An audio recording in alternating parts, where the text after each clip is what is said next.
And I'm Barbara Fast. We want to welcome you to our webinar today, and we first of all want to begin by thanking MTNA for inviting us to share this double featured presentation.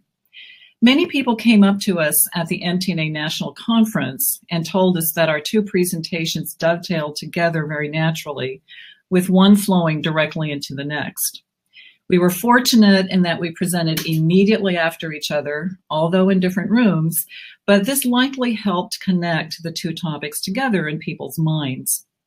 In any case, as we've shared our thoughts, we are surprised as well at how easily our presentations fit together. So, thank you, MTNA. We'll begin with my talk, followed by Andy's presentation. And as a reminder, at the end, we will open this up for questions. Also, as a second reminder, this is being recorded and will be put up on the MTNA website in about a week. So, let's begin with the brain's negativity bias. So why is this? I think take a look at that dinosaur, and that is a clue. Basically, we evolved to be fearful to survive. Researchers agree. When we were cave people, our negativity bias saved us. If you were mellow and fearless, but you didn't notice the dinosaur or saber-toothed tiger, you were, as one writer wrote, you were chomped or killed. The ones that did survive were the nervous, the cranky ones, those who were fearful.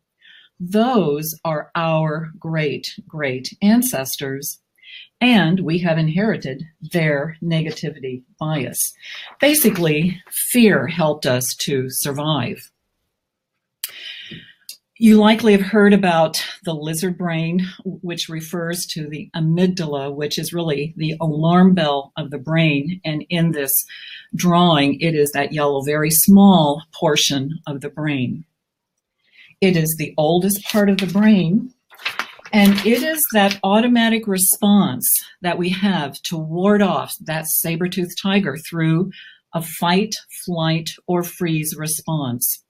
And I want to add that the freeze response is an automatic response to fear just as much as the fight or flight, which we all hear about. And I will bring that to your attention because I think that can be very helpful to us as teachers. A couple things about the amygdala.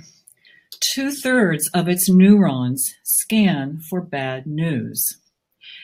And when that bad news happens, an alarm bell sounds and that negative experience is quickly stored in memory. This is in contrast to positive events, which slide off of us very easily. Rick Hanson, a scientist and writer, who has spent his career studying negativity bias, writes, "Our negative experiences stick to us like Velcro." So I want to emphasize that again. Negative sticks to us like Velcro. Our positive experiences slide off like Teflon. We'll come back to that analogy a little bit later. There was a meta-analysis published in 2001 that looked at many research studies regarding how our brain reacts to positive and negative events. The title of this article is "Bad is Stronger Than Good."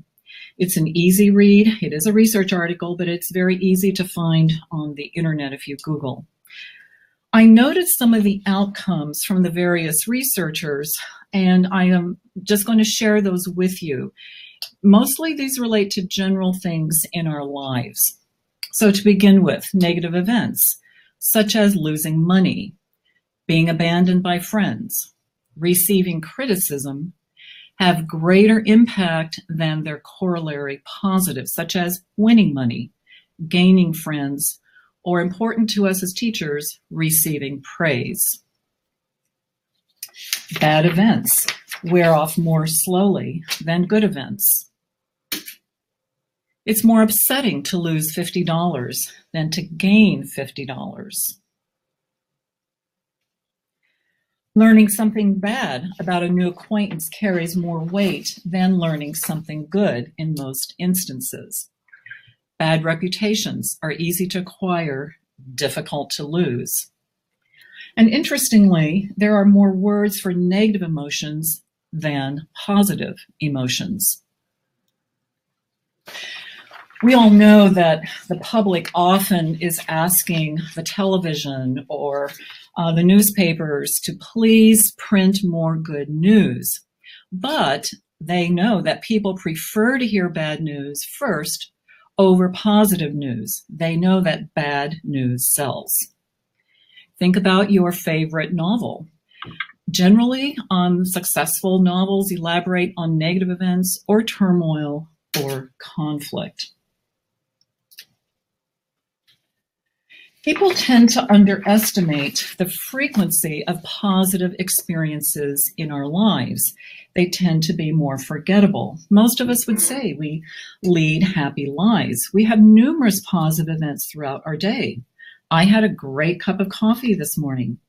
I had a really pleasant chat and a good laugh with a colleague in the hallway. I saw a former visiting student, and that was a lot of fun. But negative events simply are more potent than positive events.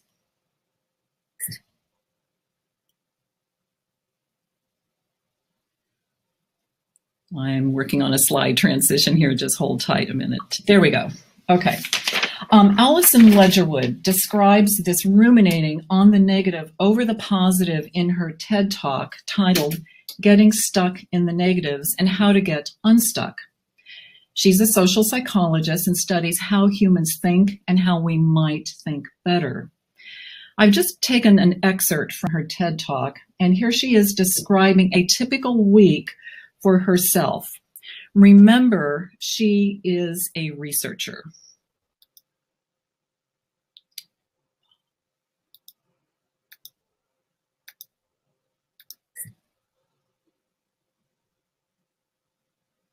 A few years ago about how I seem to think. Here's a typical week in my life, which usually seems to revolve entirely around publishing papers.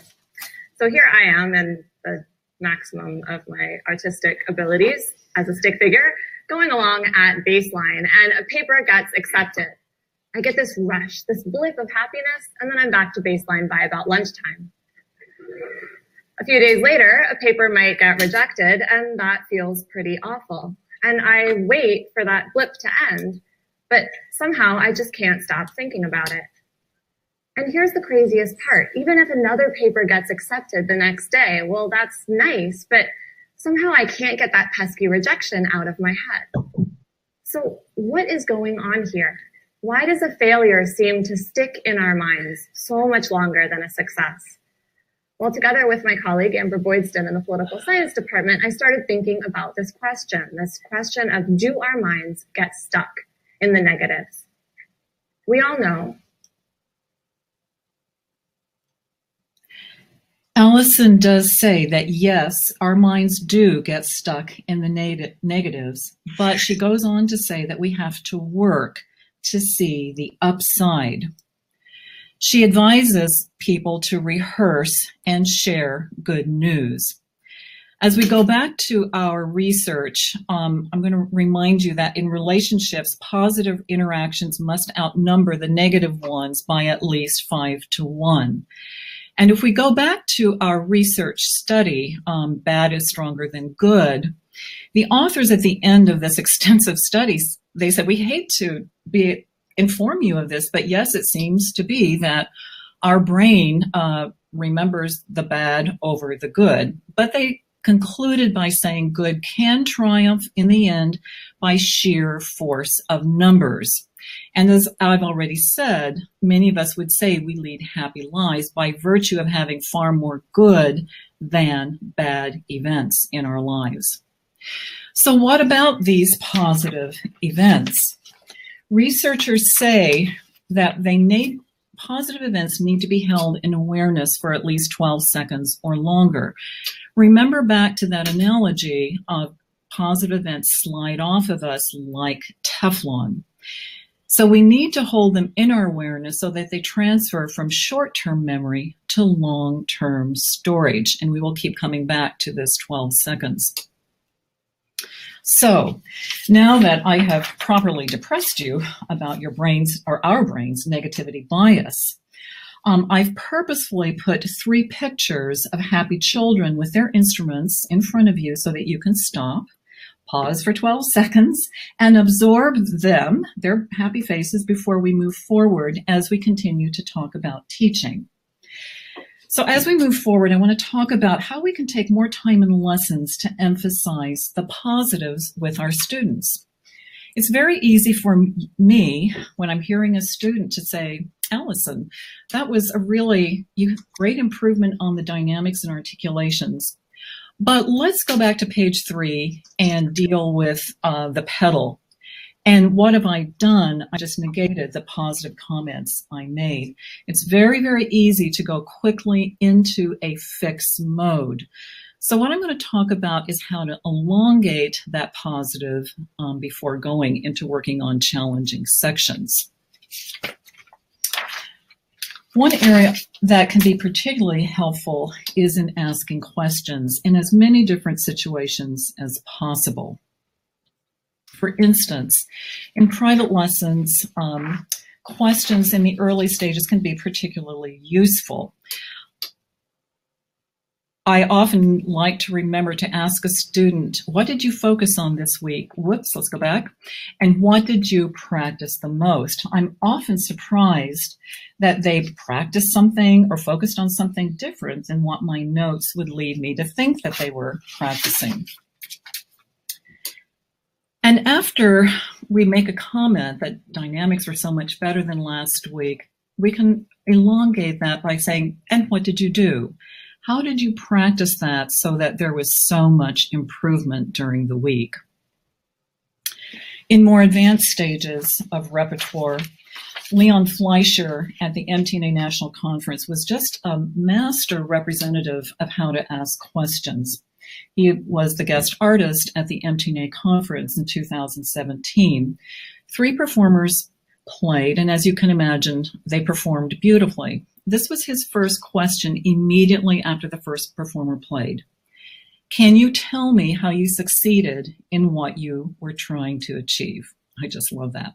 This was his second question after the second, or this was his question after the second student performed. To what extent did you achieve what you wanted? And then after the third performer, he asked the question, what questions remain for you? Those are master questions to present to students after performances. Sort of a follow-up to that, asking questions like any places that you wish were easier to play can let the student lead us into the next sort of comments. Or what would be the storyline for X passage or the piece in general? With young students, it can be really fun to use analogies with them, keeping track of their interest and hobbies. Let them help create the storyline. Let the comments about dynamics, staccatos, and legato relate to their story. I teach group piano at the University of Oklahoma, and students perform repertoire for the whole class before they play for an exam. And I remind the class to always start with a positive comment, and then I remind myself as the teacher to ask the group what went well for Alex. And students get very good at ascertaining and giving comments back in the positive. I found it really helpful to utilize either audio or video recording in lessons. I like to start off with having the student record. I can choose to listen immediately after the student plays or not. And then I try to ask neutral questions. Tell me what you heard. What did you like the best? These are really fun. What was the most surprising? What was the most surprising that was positive that you really liked? What was surprising that you might want to change? It can be helpful within a lesson when you're working to improve, let's say, a steady tempo and you feel like, gosh, I'm not sure we're really attaining what I'm after. Audio or video recording and having the student give feedback can be very helpful. Ask the student, is the goal being achieved? or possibly giving listening assignments during the week for students to record themselves. Obviously, using video recording on getting ready for performance, that cold start, you walk into the room, record yourself, and then immediate listen can be very helpful. In a group situation, and this can be done privately as well, having students send their recordings for teacher for evaluation, and better yet, have them send it to several friends. The way this looks in a group class, a student performs, a colleague of theirs videos, and what's really important is that the students then take the time to listen, self-evaluate, and then share with a colleague or partner what went well, what did they really like, what is their next step in the practice room, and then to write down exactly what went well, what do they want to practice next in the next practice session. A colleague of mine, Linda Owen, shared this idea, and I want to use this beginning in fall. She has her students record their public performance, and they know that they will listen with the teacher together at the next lesson. She has them take out a sheet of paper, on one side write down what went well, on the other side write what can be improved. It's a really wonderful suggestion. And in almost every piece of music, let's just say in this, the Alberti bass in the third line maybe has uneven eighth notes, but likely there is an element of the good somewhere in the piece that can be related to the area that needs improving. So maybe the eighth notes in the A section went beautifully, and those can be referenced for the student for what needs to be improved down the road. So in summary, I call these sort of things sort of teacher self-training, to remember to ask questions, help students to own their practicing and their performance, help students to self-evaluate thoughtfully. Remember the 12 seconds of helping students owning what they went well, of using the good to inform what can be improved down the road. And in summary, I want to say, may the good in the quantity in your life and in your teaching outweigh the negatives, so that the saber-toothed tigers really only are paper tigers in your lives. Before we conclude this talk, I want to mention just a few resources. Rick Hansen, I've mentioned him already. He's written many books. Hardwiring Happiness is one of the most recent. He has a very active website. Gretchen Rubin, The Happiness Project. Again, this is a lighter read. And let me read you the rest of her title. The Happiness Project, or Why I Spent a Year Trying to Sing in the Morning, Clean My Closets, Fight Right, Read Aristotle, and Generally Have More Fun. That title always just makes me laugh. And Learned Optimism and Carol Dweck's Mindset are also wonderful resources and quite popular right now related to this same topic. And that ends my presentation. At this point, I am going to turn this over to Andy, and let me do that right now.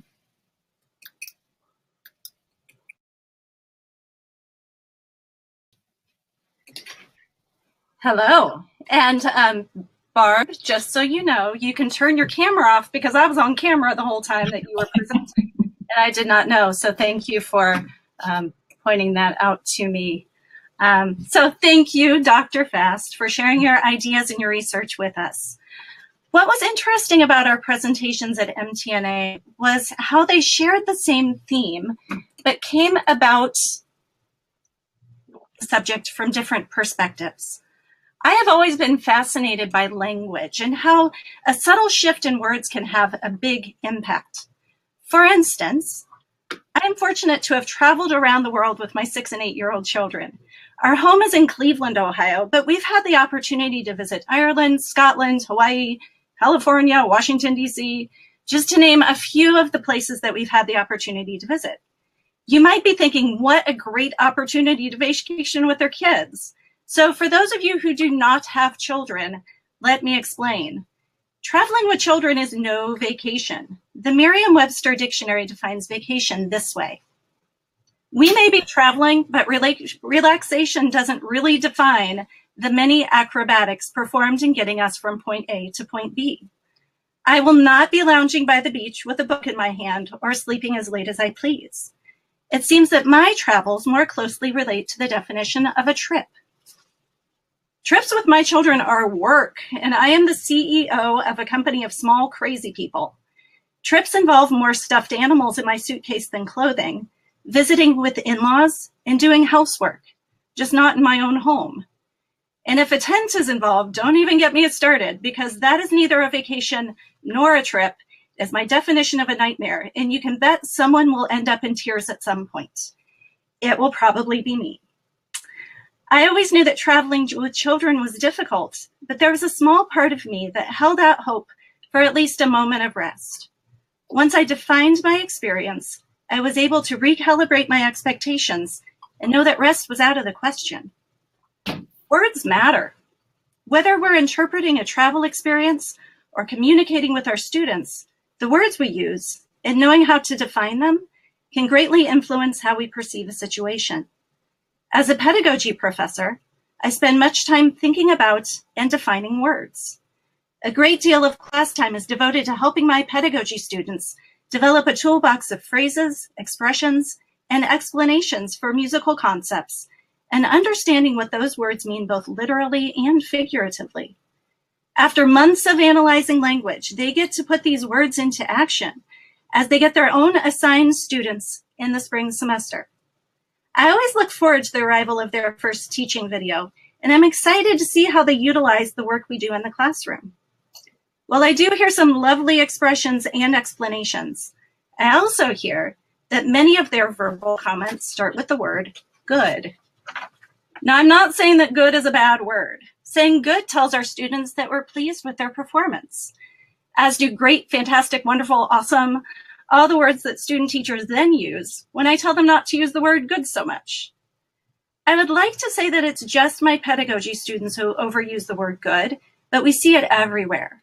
It's become our filler word, not unlike the sound the sound we use primarily when we're not sure what to say. The Urban Dictionary defines as yes, no, no way, totally, or whatever. That covers a lot of ground. I feel this is what good has become. When we look at the definition of good, it indicates a positive connotation, but I have always found that its use really depends on the circumstances and the vocal inflection. Are we saying good, like we really mean it? Do we say good, but and immediately launch into criticism, much as Dr. Fast was just talking about?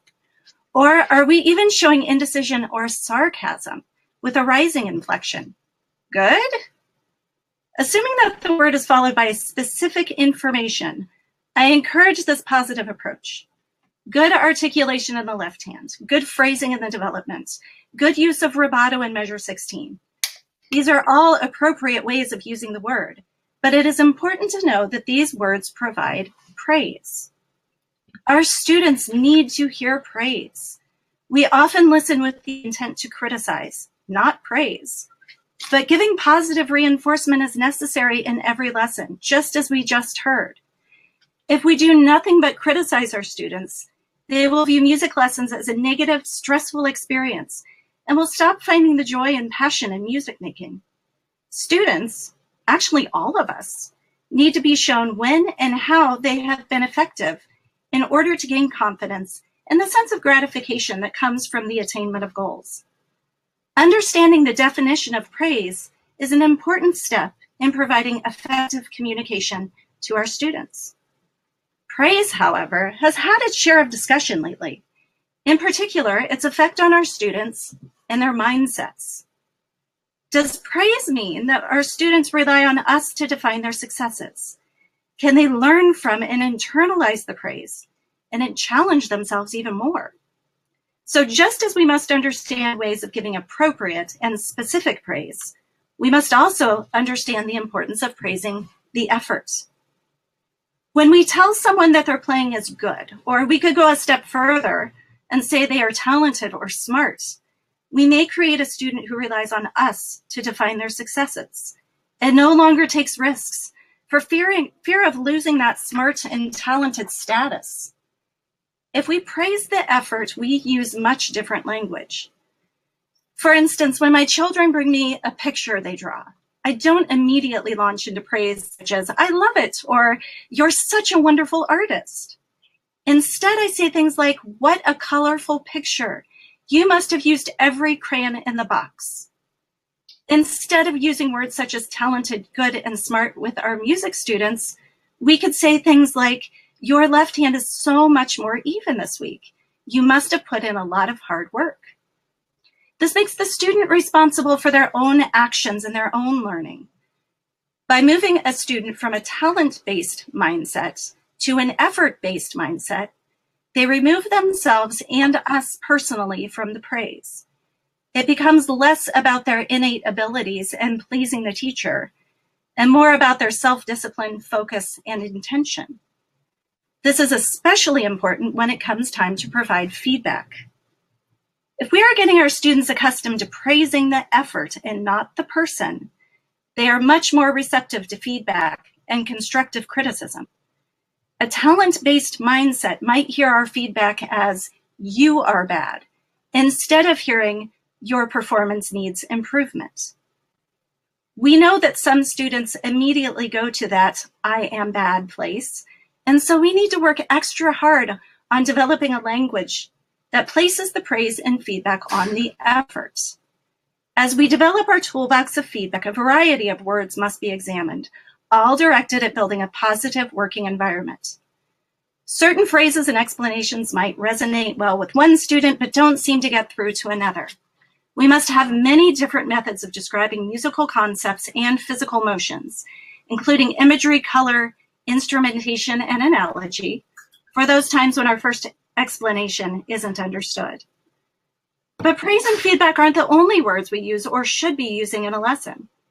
Whether it's language said out loud or language we use just to think about our students, analyzing all of our words and their meanings can have a subtle yet powerful influence on our students. Before we could define any more language, however, I think it's important that we define ourselves as educators. Francis Clark famously said, teaching is not telling. Okay, we know we aren't tellers, but then what are we? What does it mean to teach? To guide? To facilitate? Knowing the definition just might change how we view our goals. To cause to know something. Just how are we inviting our students to know music? And I like the second definition, to accustom to some action or attitude. To what are we getting our students accustomed? We have options, and it's all in the language we choose to use in communicating to and thinking about our students. I believe it starts by taking a good look at how we view our students and developing a language of inclusion. We crave a sense of belonging, but tend to resist including ourselves with those who have more experience or training. For instance, I was speaking with my neighbors one evening when the subject of exercise came up. Someone looked at me and said, "You're a runner, right?" Well, I immediately corrected her and gave every excuse I could think of to confirm that I was indeed not a runner.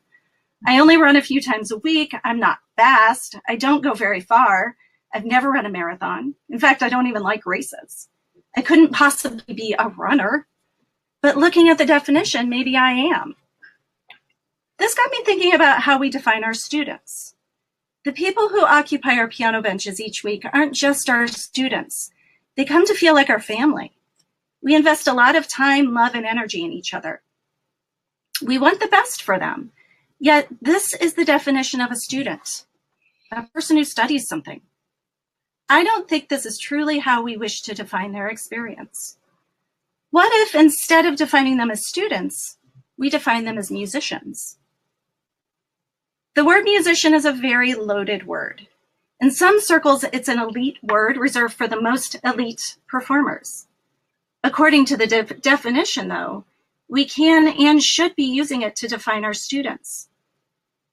I believe that seeing a musician sitting at our piano gives us an entirely new language with which to speak. We have different expectations of and for them.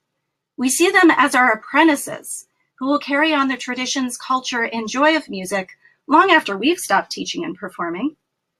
Most importantly, we stop treating them as the ones who need to answer our questions, and instead, Treat them as ones who need to learn what questions to ask. I think that knowing the right question to ask is just as important as the answer to that question. I once had a teacher who would listen to me play an entire piece, and when I was finished, would look at me and without a word of praise or feedback, would simply ask, "What questions do you have for me?" I didn't know. I had never been taught what questions I should be asking. So the next type of language we should be examining is the language of curiosity. That curiosity is certainly there at the first lesson. Our new student comes bursting in the studio, ready to learn all about music and how to create beautiful or loud or ugly or sparkly or soft sounds at the instrument. How could we keep that curiosity alive? Teachers usually demonstrate curiosity by becoming curious about what a student has learned. We ask questions.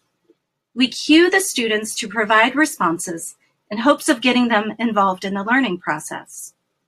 Most of these questions, though, are closed questions. Review, yes or no, facts. Questions that can be answered in a word or two because we can't take up too much of our precious lesson time. And I often find that these aren't even questions at all. One self-observation my student teachers must make is how they involve their students in the lesson. They all come back saying, "Oh, I asked a lot of questions." But how many times would we ask questions such as, "Would you like to play hands together now?" instead of saying, "Please play hands together now"? It only takes a few times of an 8-year-old saying, "No, I would not like to do that," before we realize that so many of the questions we ask are really statements. These types of procedural questions, even when they really are meant to ask questions, might show us what a student knows, but doesn't give us any information about what our students are thinking. Margaret Mead said, "Children must be taught how to think, not what to think." How often do we do the thinking for our students? Probably more often than is necessary, and for a number of legitimate reasons. We know more about musical analysis than them. We have a better grasp of appropriate interpretations. And most importantly, since we were taught by teachers who gave us all the information, that is also how we teach. Now, we obviously can't allow our students total autonomy in the lesson. Information needs to be presented in a sequential but imaginative way before students can begin to make musical decisions. As a teacher gives praise and feedback in the lesson, the student becomes aware of the rights and wrongs and is hopefully internalizing this information. If we trust that we are giving them a solid musical foundation, there comes a time when we need to let go and find out. We need to be asking questions that pique our students' curiosity, stir up more questions, and move us to a place of deeper understanding. In order to do so, I believe we need to develop a new language for ourselves as teachers. A language that's uncomfortable and risky and vulnerable, and that is a language of humility. I don't have all the answers, and my students need to know that sometimes I also have to find the right questions to ask. And they can see that I'm curious and passionate enough to find the answers. When we can say, "I don't know, let's find out," it gives our students permission to do the same. We don't always have to be right, and neither do they. Speaking from a place of humility, we allow for more open questions. Let the students do the thinking and provide more than just yes/no answers. I have found, though, that crafting an open question is quite an art. Knowing just what to ask and when to ask can deepen learning, but these questions take a lot of intuition, experience, and a willingness to take a break from the normal pace of our lessons. It also takes a lot of use of the subjunctive tense of the verb, words like could, should, and would. These words don't describe known facts, but explore a state of mind, an opinion, a belief. When looking at open questions, some subjunctive tense words are better than others. Words like should usually have a backward-looking connotation and imply a certain amount of regret. Should implies that we are looking for a specific answer or asking a student to reflect on what they did incorrectly. How should you have practiced this passage at home? How should this rhythm sound? We are clearly asking our students to change or fix what was wrong. while should shuts down a conversation, could creates opportunity. In a forward-looking, opinion-based question, could implies that there are many answers that are worthy of consideration, and you, as the questioner, are open to options. Students are allowed to show us their thinking and gain an ownership of their learning in a safe environment. With a question like, how could you change this fingering to make the passage easier to play? It's obvious we are asking for their opinions and aren't there just to criticize their answers. After we've asked the open questions and our students are responding, the hard part really begins. Developing a language of listening. We need to actually pay attention to their responses. I think we can all relate to this quote. Most people do not listen with the intent to understand. They listen with the intent to reply. When our students are responding, we should be actively listening and paying attention to key words that will help us understand our students, why they are making certain musical choices, how they're connecting the dots from technical drills to repertoire, how they're applying previous learning to new. We can let our students know we're listening and validating their ideas when we stop saying, that's interesting, here's what I think, or here's the real answer, and start saying, that's interesting, why do you think that? If we are truly training musicians, we need to listen and understand what they are thinking in order to guide them to a deeper level of understanding. While the language of listening isn't necessarily a language we say out loud, it is one that speaks loud and clear to our students. Each and every time we are present with our students, we have the opportunity to create a positive learning environment. Language can open the doors of communication between teachers and students, but can also close a lot of doors if we don't choose those words wisely. Our challenge is to embrace a language of curiosity, inclusion, humility, and listening, so we can empower a generation of musicians who will do the same. Thank you so much for attending our webinar. I do believe that we have some time to answer questions.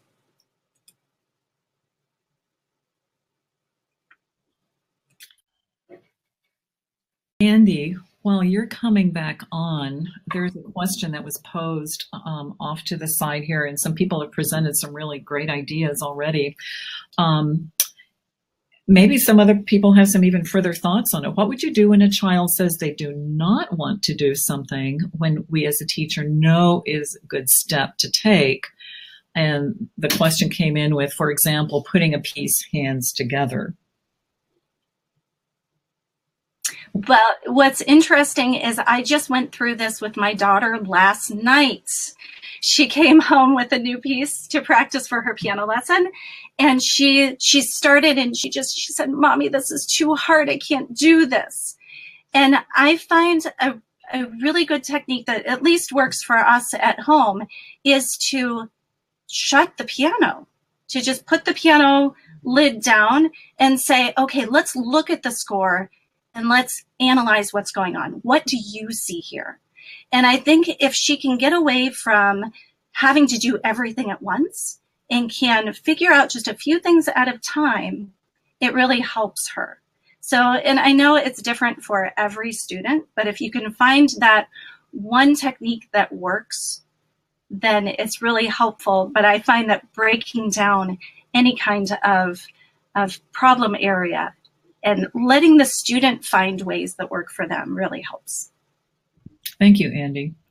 While you're getting back into the screen, a question came in. What would you do if a student replies, I don't know, when asked how their performance went? That's a really great question because it's actually happened to me.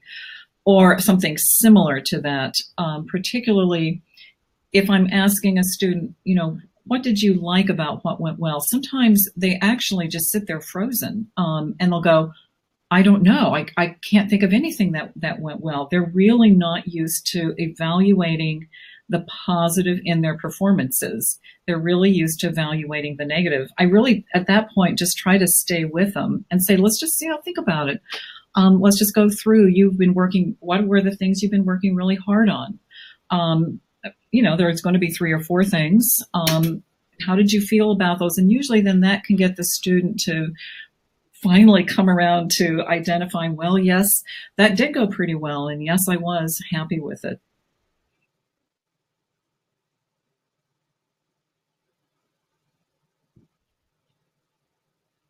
I see a lot of questions about posting the book titles and authors. This presentation will be put on the MTNA members only section at the conclusion of the webinar, probably sometime next week, based on the amount of work they have to do to get this online. So you can go back and get those again, but we will answer any other questions and post them on the members only page as well. So if there are any specific titles you need, I'm sure they will be posted there. Oh, here's a good question. What do you do if a student only wants to play loudly? Oh, we all have those students. Don't we all have those students? I think, I usually make a game out of those kinds of issues where the student just wants to play really loud. It's usually the boys, but sometimes the girls as well want to play very loud. I've done movement exercises actually where I will mimic their loudness by being really short for the soft and really tall for as tall as I can be for the loud, and I can show them exactly how soft I want them to play. So we just make a game, and I'll be really low to the ground, and I'll see if they can play as softly as I am low to the ground. And I find it brings a little humor and a little bit of sense of fun to the lesson, and then it helps them understand how having more color in their playing can be more effective.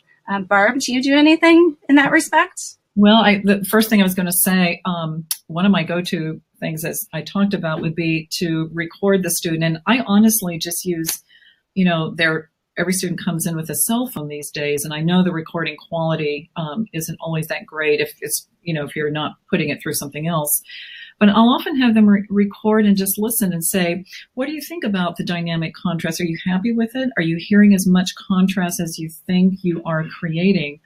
And they're often, they will be honestly shocked to say, no, I thought I was doing much more. We've all, as performers, have had that experience thinking we've done a great deal of contrast. And when we listen, we go, oh my gosh, it could be so much more. So again, finding ways where the student can come to that assessment themselves is really fun, and usually is more effective. Yeah, great question.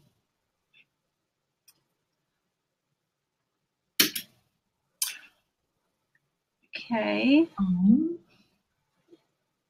I see a question about a student was frustrated with something he was learning and lashed out at me, and I let him know I was offended. Since then, he is not very receptive to any feedback. How would you suggest getting back on track with this student? That's a really difficult question. Barb, do you have any ideas for that? I'm going to throw that to you. Well, I think just acknowledging, you've acknowledged, you've been really honest with the student. In those situations, I've had those situations myself. I think we all have.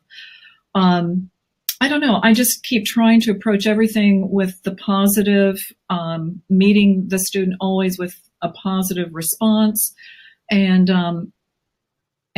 continually encourage them for feedback. And I think generally students eventually, maybe not right away, will come around and respond to that. I have to remind myself in those situations to not be fearful, because if I feel fearful, I'm sure I show it in my face. So I just have to remind myself to not be fearful, to be trusting, to say I really like this student, and that helps me present a kind of my more, what I like to think of as my more normal presence with the student. It's a very good question. I think we've all encountered those difficult situations. Thank you.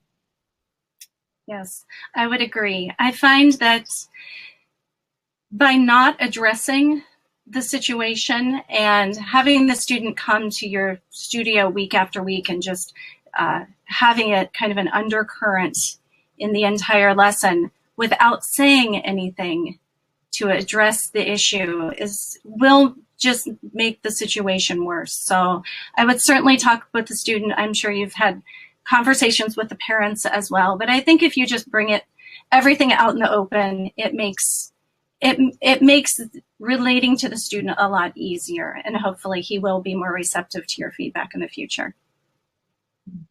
Yeah, great response, Andy. Another question came in. Multiple times I've recorded a student who insisted they sounded great. They did not. Upon listening, they still said they would not change a thing. Interesting. How do you gently lead them to be able to not only listen to themselves, but also accept constructive criticism? Boy, that's a really interesting question. My first thought is to help guide the student in a very specific, let's just specifically listen, let's say, to tempo, or let's just specifically listen to dynamic, so they can help focus their attention. And I think as a teacher, you always have to make these kind of instant decisions. You could go with, let's listen together for something that you did think went really well. You listen together and, oh, that did go well. And then listen together, really focused on something you would like to see changed or improved, and to see if the student can really hear that in the playing. Maybe you have to back up and listen to it again, but kind of going back and forth, listening specifically for things you as a teacher know went well, balanced with things you would like to have improved. Andy, what would you do? I find in those situations it helps when it's safety in numbers. And if a student listens back to the recording and says, no, this was fine, my dynamics were contrasted enough, I like the performance. But if you have multiple students, especially those who are as peers, saying, I really would have liked to hear softer softs from your performance, I think the more people that mention this, the more the student actually begins to believe it. But when it just comes from one authority figure saying you need to have a broader dynamic palette, they may not be as receptive. But if they hear it from their peers and those that they respect within the studio, I think it has more of an impact. Mm-hmm. Yeah, great. Another question came in. I have some students who set themselves up to fail with the words, oh man, I am totally going to fail at this. And with my adult students, they are so hard on themselves and beat themselves up all the time during the lesson. How to help them through this? I'll address the first part of that question first. In fact, I had a student this semester who was doing a big performance. She was not a music major, but a music minor, but doing a big performance on campus. And this was a big event for her. She was someone who was constantly self-apologetic, and I could see it at the lessons. And I worried about this for her. And we just addressed it really head on. And we would practice walking in, and I'd have her video. And I'd say, I want you to practice walking in and smiling, taking the vow. She'd watch herself. Are you happy with with how you're presenting herself? And I coached her. I said, just fake it if you need to. And she did get better eventually at sort of presenting more confidence. And I don't know, I think at this point in time, knowing what I know about sort of our brains and negativity bias, the students, that's a very common thing. And then to address it, that a way to help ourselves perform better is to give ourselves positive language, and to ask students very upfront, hey, let's just practice rephrasing that and just see what it feels like. It takes practice, I think. And I think we can be upfront about that. It's kind of a fun thing to try with students. Andy, I'll pass that one on to you too. Well, I also believe that some students just are harder on themselves, like I was talking about earlier, how some people come in saying I am bad instead of my performance isn't where I want it to be. And just helping them rephrase that and find different ways of saying that I'm not happy with what I'm doing.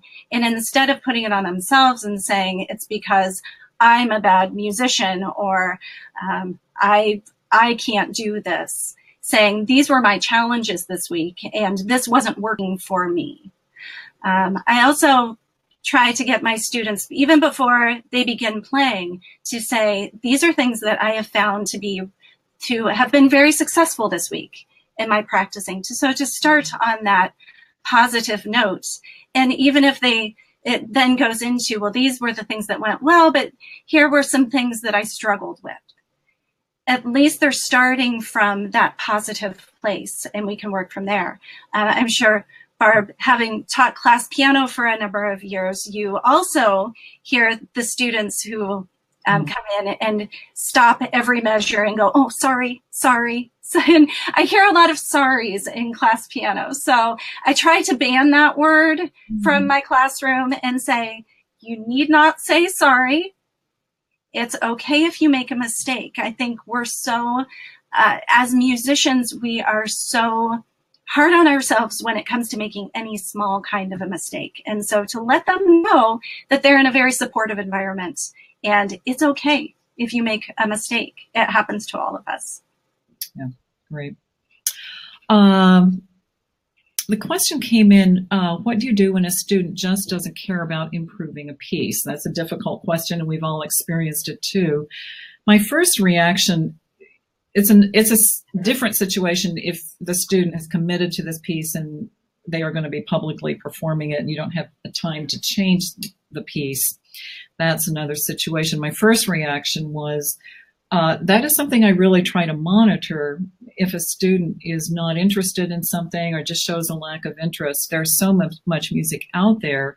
I work really hard to just find music that students love and try to give them options. You know, here are 3 pieces, choose one that you like, particularly in group piano. We have found students just being much happier simply having choices rather than being legislated, you must play this. So that's my first thought about it is hopefully there is music that students will like, and simply move on and do what you can with it and find the music that they like. We're so lucky we have so much great music out there, both to teach and perform. Andy, what's your response? Yeah, I was thinking the same thing. There is a lot of repertoire that we have at our fingertips, and typically when we assign a piece, it's to advance a student in some musical or technical way. And if that's not working with the students, then we have a number of pieces that would be at the same level that could also address those same musical or technical issues. So it is about finding the right piece. It is about providing students choices. I find that those things usually help if you give some options to students so they feel like they have a little bit more ownership in the learning. I also find that if a student is really having a hard time getting through a piece and they just don't like it, it usually goes back to something that is challenging or difficult for them that they can't overcome. And it's not that they don't like the piece necessarily, it's that it's difficult and they're struggling. And so if I can find what that struggle is and help them through it, they come out the other side and they actually like the piece. So a few things to try. I think we are running short on time. Do you want to try one more question? Do you see one that you'd like to address, Andy? There's several here.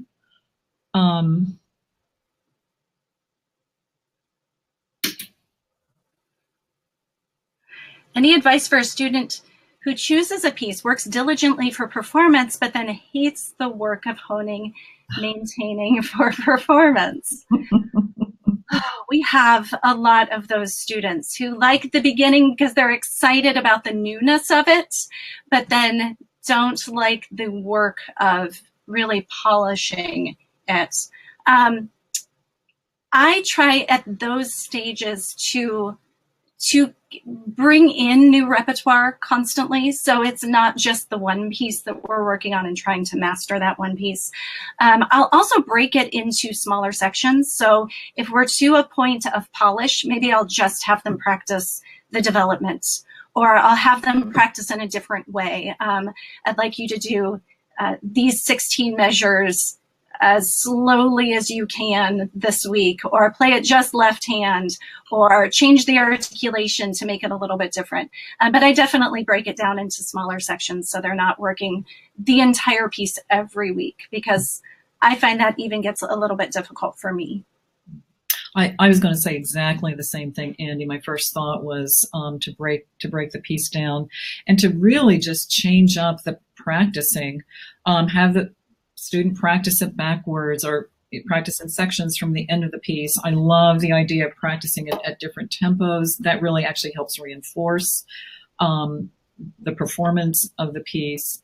But really coming up with some new strategies. If the student hasn't been recording themselves, suddenly have them record anything that is sort of feels brand new to them, to help break up sort of the routine that they've been in. Well, I do think we're out of time. Thank you all for your attendance, for your questions that kept coming in. As we have said, this will be posted on the MTNA website, and all the titles and a couple of you asked about the Liam Fleischer questions. Those will be available also at that time. Thank you very much. Thank you.